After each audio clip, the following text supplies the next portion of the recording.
Hey everybody, you are tuned in to Hanging with Here to Zen, the show that is a place for people who love all kinds of music.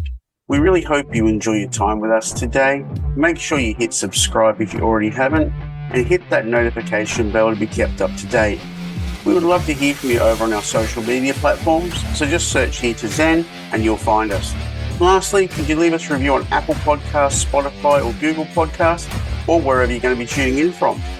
Those reviews help other people to find us, so we appreciate the reviews and the support. Thanks so much for tuning in.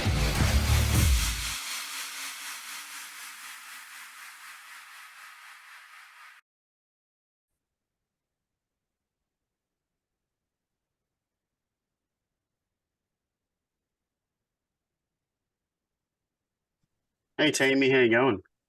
How's it going? This thing working? I got you good. Got you good. Cool. Cool.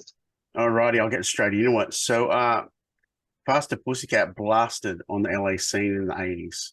I think you probably lived the life most people dream of, but you're still here, 2023, new double A single, which is great to hear the word double A single.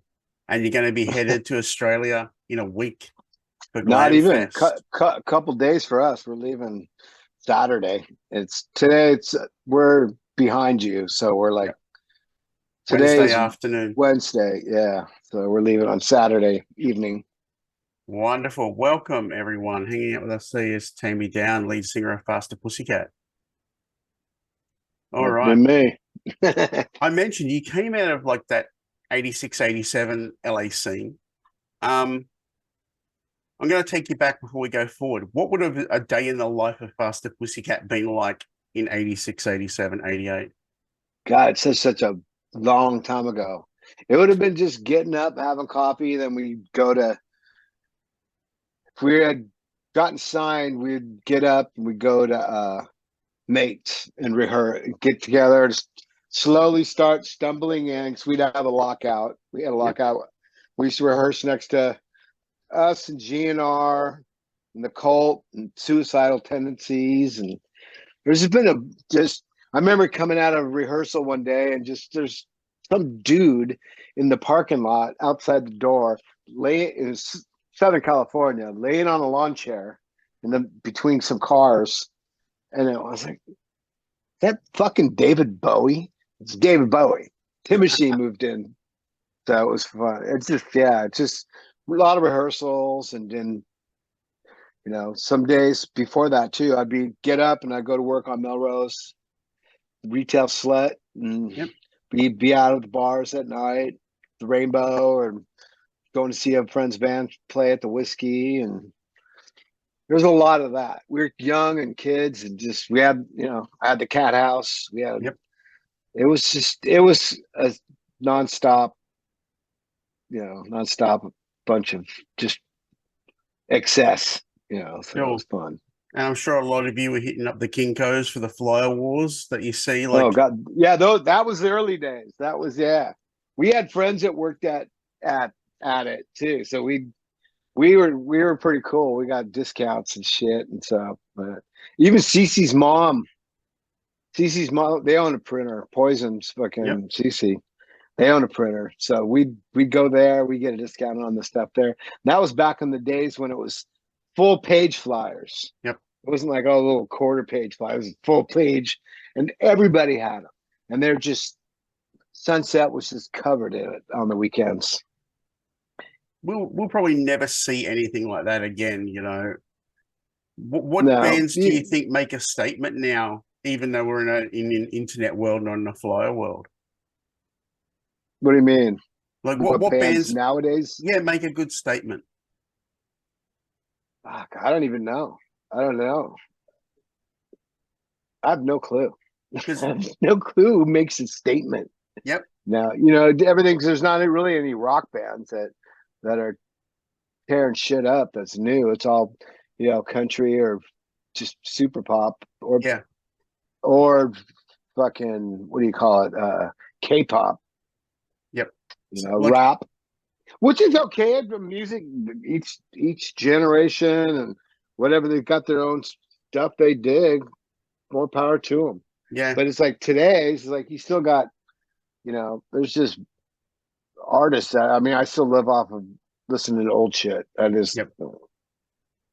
there's bands that put out new shit, like, Ricky's band, Black Star Riders, and Yep. Thin Lizzy. Shit sounds great, but it doesn't get the time, Yeah. that it should. But everybody can get heard if they just put it out, but it's just a matter of their audience, who hears what. Yeah. There's some good shit. There's nobody really making a statement unless Well, you're what's his, I can't remember his name.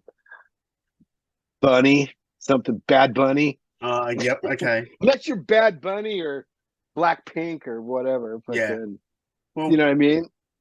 I was hitting my teens, so 87, 88. That's right, starting high school. So Fucking Guns N' Roses, Motley yeah, Crue and stuff. And we got to tour with both those bands, and Kiss and Ozzy and stuff. And it's like, but back that was then fun shit.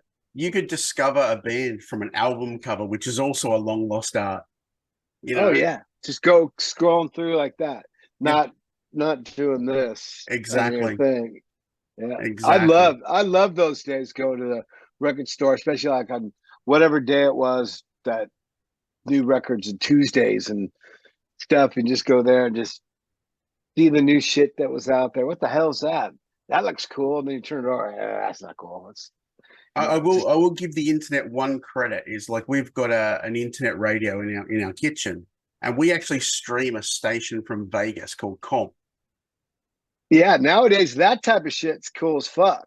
Yeah, But just because you got everything at your disposal. But yeah, it's still different than pulling out the record with the it is, but it's buying also all that better shit. than Australian radio hearing the same. Not that I don't like ACDC, but the same ACDC and Foo Fighters songs for 12 hours a day. True. Exactly. That's the same way. Yeah, exactly. Yeah. You could So put in your own, type your thing, create your own little station to listen to, and it yeah, brings in. That's a cool thing about the internet. So yeah. So your double A side, when did you start putting the songs together for that? for what? Oh, we started that because one of the songs on that it was off Nola, which we put out Yep. last year, and then we added that. We're going to add Nola back out again too because we did that deal with Golden Robot. We want more people to hear it because it's a Yep. cool song. We're in the meantime we're working on new songs. We just haven't done a record, like an album, Yep. because it's just when we have a bunch of songs that are enough for a record, we'll put those together. But like internet, it's like Yep. just as long as you have a new track and someone can hear it, they get to hear it. So that's like that. We'll put a package together where you could buy them all together and with different artwork and another track when the time comes. In the meantime, we're just going to keep putting out songs. So there's a flow of new shit. So it doesn't take you 15 years to have a Yeah. record because that's how I work these days. That's I'm okay. I'm a little slow, but doing like a ghost it's just fun. It was cool. It turned out really. I think it turned out cool. I've been hearing that it's like sounds like old school shit, and I never tried. I just did it. The first song I did started putting together sober since I've been sober, Yep. and I just think it turned out pretty cool. So Yeah. A buddy of mine that was actually going to be joining us, one of our contributors, but he's on the road for work at the moment, said to me, "It sounds like old school Faster Pussycat, but it's still modern. It's still current." And when I listen to it, I do hear old school Faster Pussycat, but I get like a really updated version of the Stones. cool, right on. Thank you. That's all shit I grew up with, and all shit I like. You know what I mean? So it's Yeah. like I just try to. That's what I try to do. I just try to write shit that first I like. You know what I mean? And whether I take shit, and I took shit, I thought that song started off as an acoustic song, like me being sober and me trying to play acoustic. I've never been really an acoustic player. I've Yep. been my Les Pauls. What I only sang because I couldn't find a singer, and I started off on guitar, and that was originally I started off on drums, but then I switched to guitar, and then Yep. but I always played guitar, and that was just the riffs. I always just fucking Stones riffs, and that was Stones and Aerosmith riffs were my favorite, Yep. just in terms of just writing, getting riffs and ideas together. So that was it. Just putting that together just with a riff. So Yep. Now, you actually grew up in Seattle, so it makes me wonder if you had stayed there, do you think you would have been like staring at your shoes playing in a grunge band instead of going to LA? probably I've probably done some band with Lane. Lane, yeah, I've probably been playing guitar. Yeah. Who knows? Because I was friends with Mike and Lane from way back then, and got to be friends with Kim and all the Soundgarden guys. And but it was like, yeah, I was like at that time of that age, I was like Southern California. I mean, when like I was telling somebody earlier, it's like when you go there as a kid to Disneyland or Yep. from up there, it's like that's all for the rest of your life. That's where you want to live. Yep. I'm moving to California. I'm going to California. I'm not staying up here forever. It's too fucking wet, too cold and stuff. Yep. I want to be where palm trees are, tan girls, and that shit. That's what you think of when you're, a teenager. Yeah. As you said, you're verging on 6 years sober now, so congratulations, number one. Yeah. Now, you came up in an industry where probably sobriety would have been laughed upon in a way. It was frowned upon. Yeah. So how does it feel to not be an 80s industry casualty? Because you've probably seen a lot of them fall by the wayside. A lot of my friends, I was that close to joining them. It's just I feel lucky that I'm not one of them. But it also took me quitting everything. I quit. The main thing I did was quit smoking. That was worse than my drinking. You know what I mean? Mhm. So that was killing me more than all the other shit combined. But it all led to one to each. So it's like with cocaine and alcohol and cigarettes, that was just fucking me just punching the shit out of myself every day. So, Yep. but I feel pretty good not, being sober. It's a different lifestyle, and especially being in Los Angeles and I used to run clubs. So Yep. then you have, what I mean? I just live a different life now. So, but I'm fucking older now. That's the shit you do when you're fucking in your 20s and Yeah. 30s and shit, tear shit up. That's Yeah. the time to do it. When you I, get to my age, you're not supposed to tear shit up anymore. Otherwise, you yeah. throw out a hip or fucking do that shit. So, got to try to stick around a little bit. I think that's the best way to be, man. So like I know that I think it was last year you went out and did the Sonic Slam with Kiefer and LA Guns. Now Yeah, it was last summer. that kind of package tour was really big in the early 2000s, those kind of glam slam fests, and now they're coming back.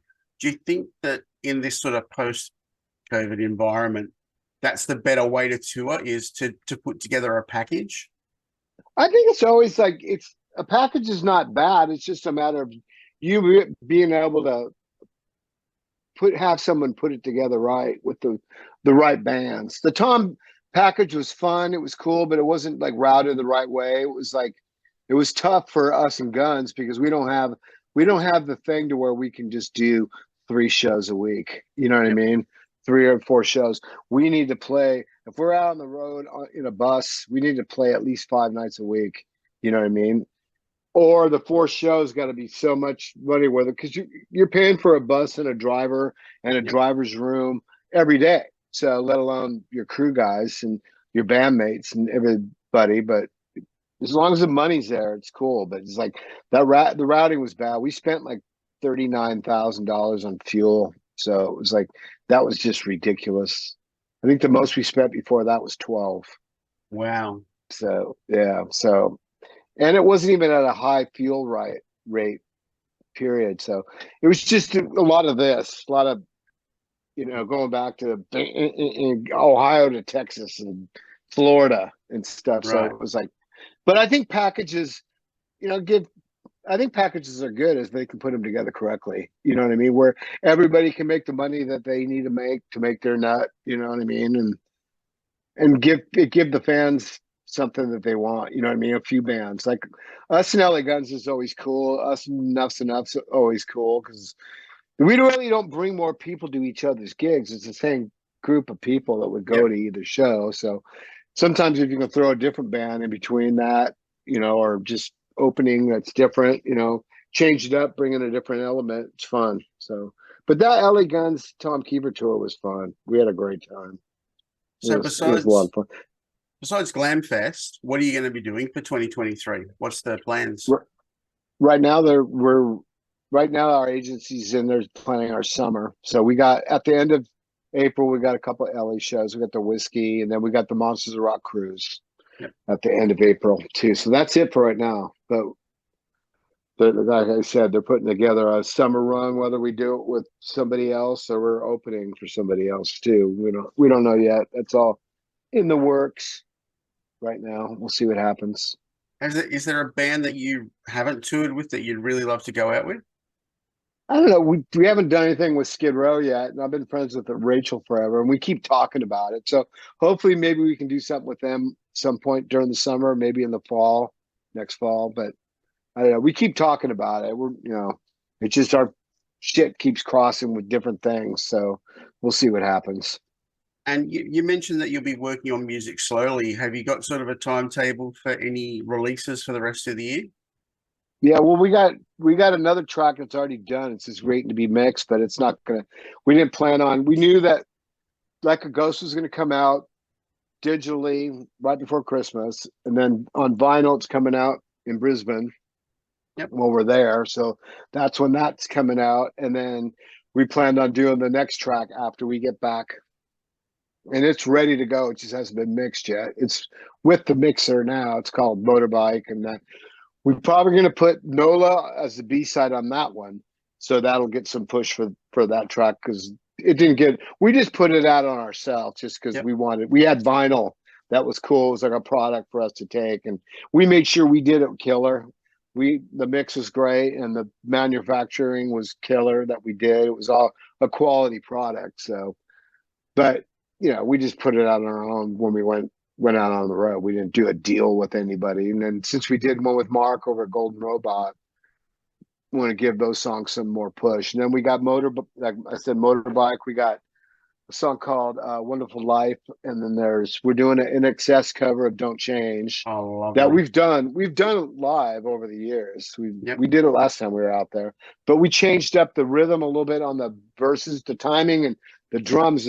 Everything's the same. Just the verses, the guitar's a little more kind of Sex Pistols-y. It's pretty fucking cool. It's cool. It's cool as shit. So we wanted to get that done before we left, but it's on the fucking rig behind us right now. We're working on it. It's getting close. We'll have it done when we get back. So perfect. Now you're going to get into Brisbane probably a few days before the gig. So we get in Monday.